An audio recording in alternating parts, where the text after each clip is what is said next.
রহমতুল্লাহ আলাইহি বলেন, দস্তু দস্ত হ্যায় দরিয়া বিন চোরে हमने বাহারে জলমত পে দৌর দিয়ে বোরে हमने। তিনি বলেন, আমরা তো সেই জাতি, যে জাতি ইসলামের দাওয়াত দেওয়ার জন্য আটলান্টিক মহাসাগর, উত্তপ্ত তরঙ্গমালা নদী, গুটগুটি অন্ধকার রজনীতে ৭,০০০ সেনা সৈন্য নিয়ে হযরতে আব্দুল্লাহ বিন রাওয়াহা রওনা হয়ে গেলেন ইসলাম প্রচার করার জন্য।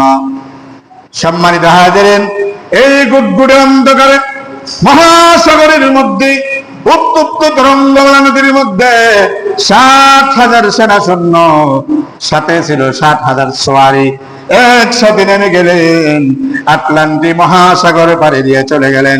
একজন মানুষও সাগরের মধ্যে নিহত হলো না। জুড়ে বলেন আল্লাহু আকবার। কে হেফাজত করেছে? কে হেফাজত করেছে?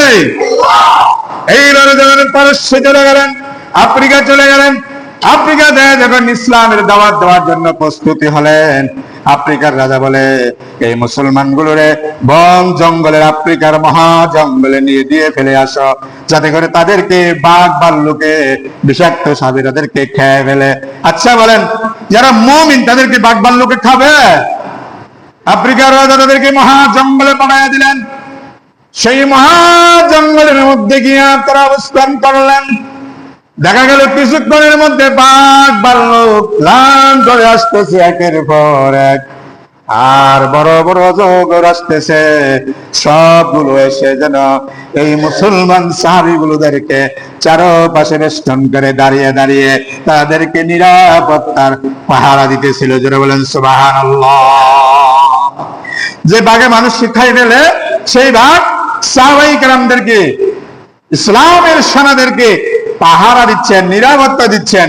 যারা বলেন সুবহানাল্লাহ, আরো যারা বলেন সুবহানাল্লাহ, আল্লাহু আকবার। সম্মানিত হাজিরিন, এই জন্য আল্লামা ইকবাল বলেন, বাতিল সে দবনে ওয়ালে আয়া সে মানে হাম, বাতিল সে दबने वाले आया से मानी हम, जो बर करो छुपा है तो इम्तिहा हमारा। जरे अल्लाहु अकबर। सम्मानित